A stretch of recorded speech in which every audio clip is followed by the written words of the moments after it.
नमस्कार विद्यार्थी मित्रांनो. प्रस्तुत लेक्चरमध्ये आपण शेतमाल किंमत विषयक धोरण जाणून घेणार आहोत. या आधीच्या आपल्या लेक्चरमध्ये कृषी विकासासंदर्भात अभ्यास करीत असताना आपण शेतमाल विपणनाची जी समस्या भारतीय कृषी क्षेत्रामध्ये आहे ती विपणनाची समस्या अभ्यासलो. आणि या लेक्चरमध्ये आपण शेतमाल किंमत विषयक धोरणाचे महत्त्व अभ्यासणार आहोत. शेतमाल किंमत विषयक धोरण हे एकूणच अर्थव्यवस्थेच्या सर्वसाधारण किंमत पातळीच्या दृष्टिकोनातून महत्त्वाचं असणारं धोरण आहे. कारण शेतमालाच्या किमतीमध्ये चढ उतार होत असेल तर त्याचा परिणाम एकूणच अर्थव्यवस्थेच्या सर्व वस्तूंच्या किमतीवर होत असतो. कारण शेतमालाच्या किमतीवरती उद्योग संस्थेमध्ये उत्पादित झालेल्या वस्तूंच्या किमतीही अवलंबून असतात. आणि म्हणून शेतमालाच्या किमती निश्चित पातळीवरती स्थिर ठेवण्याची आवश्यकता असते. तर चला आपण जाणून घेऊ शेतमाल किंमत विषयक धोरण म्हणजे काय आणि त्याचं महत्त्व काय आहे. सर्वप्रथम आपण पाहूया शेतमाल किंमत विषयक धोरण म्हणजे काय आणि त्याची प्राथमिक स्वरूपाची माहिती आपण जाणून घेऊया. सरकारचं शेतमालाच्या किमतीत निश्चिती करताना होणाऱ्या हस्तक्षेपास आपण शेतमाल किंमत विषयक धोरण असे म्हणू शकतो. सरकारी हस्तक्षेप याचा अर्थ शेतमालाच्या किमती निर्धारित करताना सरकारची भूमिका किंवा सरकारचे धोरण म्हणजे शेतमाल किंमत विषयक धोरण होय. शेतमाल किमती निश्चित करताना सरकारी धोरण का महत्वाचं आहे हे जाणून घेणं गरजेचं आहे. कारण शेतमालाच्या किमती सातत्याने बदलत असतात, त्यामध्ये चढ उतार होत असतो आणि सातत्याने शेतमालाच्या किमतीत होणारे चढ उतार अर्थव्यवस्थेवरती मोठ्या प्रमाणात परिणाम घडवून आणतात आणि काही विपरीत प्रमाणात मोठे परिणाम अर्थव्यवस्थेत होऊ शकतात. कारण शेतमालाच्या किमतीवर भारतातील बहुसंख्य लोकांचा उदरनिर्वाह, भारतातील बहुसंख्य लोकांची उत्पन्न पातळी अवलंबून आहे. आणि म्हणून एकूणच अर्थव्यवस्थेवरती या शेतमालाच्या किमती परिणाम घडवून आणत असतात. आणि म्हणून जाणून बुजून सरकारला या शेतमालाच्या किमती निर्धारित करण्यामध्ये आपली भूमिका पार पाडावी लागते, वेगवेगळी धोरणे आखावी लागतात. कारण शेतकऱ्यांना शेती व्यवसाय करण्यासाठी प्रोत्साहन देण्यासाठी शेतमालाच्या किमती स्थिर असणे गरजेचे असते. शेतमालाच्या किमती स्थिर असतील तर शेतकऱ्यांना निश्चित स्वरूपात उत्पन्न प्राप्त होऊ शकतो आणि त्यांच्या उपभोगावरतीही चांगले परिणाम होऊ शकतात. कारण शेतकऱ्यांचा उपभोग आणि उपभोगाची पातळी त्यांच्या उत्पन्नावर अवलंबून असते आणि शेतकऱ्यांना मिळणारं उत्पन्न हे त्यांनी उत्पादित केलेल्या वस्तूंच्या किमतीवर अवलंबून असतं. आणि म्हणून शेतमालाच्या किमती स्थिर करण्यासाठीचे प्रयत्न होत असतात. तसेच शेतकरी उत्पादक म्हणजे शेतकरी जो शेतमाल उत्पादन करतो त्या शेतमालाला योग्य किंमत मिळत असेल तरच शेतकऱ्यांचं उत्पन्न वाढतं. दुसऱ्या बाजूला जे ग्राहक असतात, देशातील सर्वसामान्य ग्राहक भारतासारख्या विकसनशील देशांमध्ये आपल्या उत्पन्नाचा फार मोठा हिस्सा उदरनिर्वाहासाठी म्हणजे प्रामुख्याने अन्नधान्यांच्या खरेदीसाठी, भाजीपाला, फळे यासारख्या वस्तू खरेदीसाठी खर्च करीत असतात. आणि या ग्राहकांचा उदरनिर्वाह या स्वरूपाच्या वस्तूंवर असल्यामुळे त्यांचं राहणीमान देखील शेतमालाच्या किमतीवर अवलंबून असतं. शेतमालाच्या किमतीत सातत्याने चढ उतार होत असेल तर अशा ग्राहकांवरही त्याचा विपरीत परिणाम होत असल्याचे आपल्याला पाहावयास मिळते. आणि म्हणून शेतमाल किंमत विषयक धोरण हे आपल्या अर्थव्यवस्थेमध्ये, भारतासारख्या विकसनशील कृषीप्रधान अर्थव्यवस्थेमध्ये महत्वाची भूमिका पार पाडत असल्याचे आपल्याला म्हणता येईल. तर अशा पद्धतीने हे शेतमाल किंमत विषयक धोरणाच्या बाबतीत प्राथमिक स्वरूपाची माहिती आपण जाणून घेतली. आता आपण पाहूया शेतमालाच्या किमतीत सातत्याने चढ उतार होण्याची कारणे कोणती आहेत. त्यातलं पहिलं कारण आपल्याला सांगता येईल सीझनल नेचर ऑफ ॲग्रिकल्चर, म्हणजेच शेतीचे हंगामी स्वरूप. हंगामाच्या काळात, तेजीच्या काळात मोठ्या प्रमाणात शेतमालाचे उत्पादन होऊन बाजारपेठेत त्या वस्तूंचा पुरवठा वाढतो. वस्तूंचा पुरवठा एकदा का वाढत असेल तर वस्तूंच्या किमती या कमी होतात. आणि दुसऱ्या बाजूला जेव्हा ऑफ सीझन असतं, म्हणजे बिगर हंगामाच्या काळात वस्तूंचं उत्पादन कमी होतो आणि त्यावेळेला बाजारपेठेत शेतमालांचा पुरवठा कमी होतो, म्हणून किमती वाढतात. म्हणजे हंगामाच्या काळात जास्त पुरवठा, बिगर हंगामाच्या काळात कमी पुरवठा, असे हंगामी स्वरूपाची शेती भारतात असल्यामुळे शेतमालाच्या किमती या कमी जास्त सातत्याने होत असल्याचे आपल्याला दिसून येतं.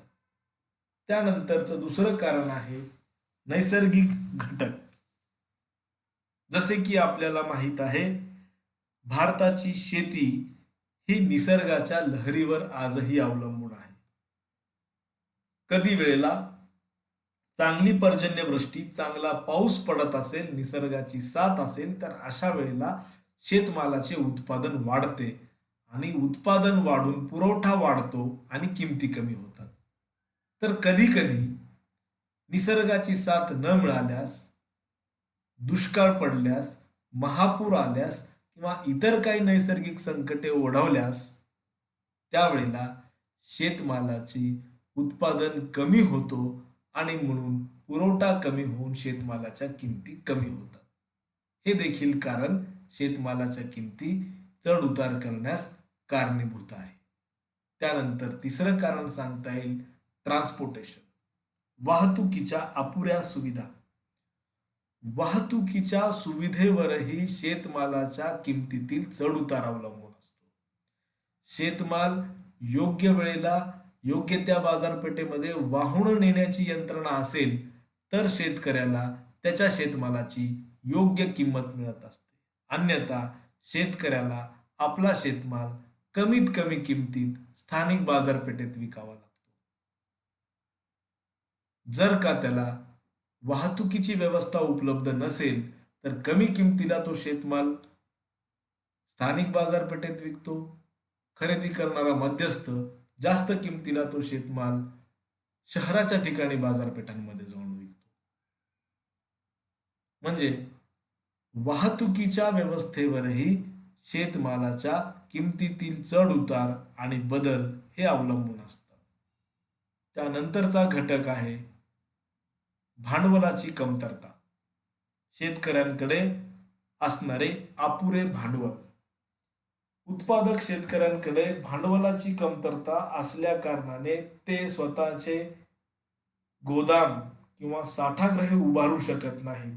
आपला उत्पादित शेतमाल साठवून ठेवण्याची कॅपॅसिटी त्यांच्याकडे ते निर्माण करू शकत नाहीत आणि म्हणून तेजीत हंगामाच्या काळात जेव्हा उत्पादन वाढतो तेव्हा ते पुरवठाही बाजारपेठेत वाढवून ठेवतात आणि म्हणून त्यावेळेला किमती कोसळतात आणि बिगर हंगामाच्या काळात किमती वाढत असतात.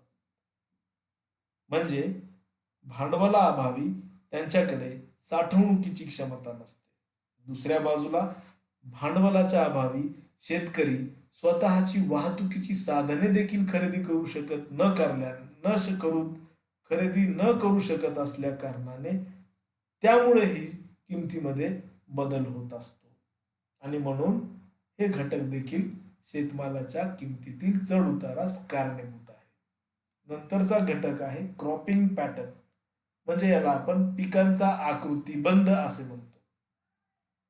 भारतातील शेतीचे व्यवस्थापन आणि नियोजन केंद्रीय पातळीवरती, राज्य पातळीवरती, गावाच्या पातळीवरती योग्य पद्धतीने होत नसल्या कारणाने शेतीच्या उत्पादनाच्या किमतीत चढ उतार दिसून येतो.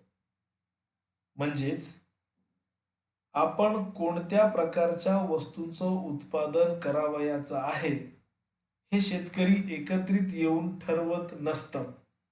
प्रत्येक शेतकरी आपापल्या लहरीने, आपापल्या पद्धतीने आपल्याला आवडेल आणि वाटेल अशा पिकांचं उत्पादन घेत असतो आणि म्हणून एकंदरीत देशामध्ये त्या वस्तूंचं किती प्रमाणात उत्पादन होतो याचा अंदाज लागत नाही. सर्व शेतकऱ्यांनी एका विशिष्ट वस्तूचं उत्पादन हाती घेतलं तर अचानकपणे त्याच वस्तूंचा पुरवठा बाजारात वाढतो आणि किमती कमी होतात.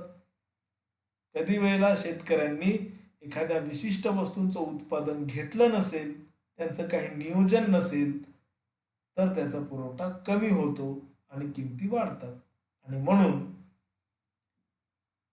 पिकाचा आकृतीबंध यामुळेही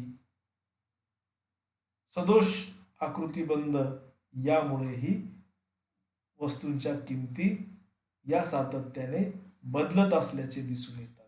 नंतरचं कारण सांगता येईल कृषीमाल विपणनाची दोषपूर्ण व्यवस्था. या कृषीमाल विपणनाच्या व्यवस्थेमध्ये मध्यस्थ हे शेतमाल खरेदी विक्रीच्या प्रक्रियेमध्ये असल्या कारणाने मोठ्या प्रमाणात लाभ मध्यस्थ मिळवतात आणि शेतमालाच्या किमतीत बदल घडवून आणतात, कृत्रिम टंचाई निर्माण करतात, काही वेळेला वस्तूंचा पुरवठा वाढवतात आणि म्हणून या दोषपूर्ण व्यवस्थेमुळे पुरवठा कमी जास्त होतो आणि किमतीही कमी जास्त होताना दिसून येतात. नंतरचं कारण सांगता येईल development of agro based industries. कृषी आधारित उद्योगांच्या विकासावरही शेतमालाची मागणी अवलंबून असते.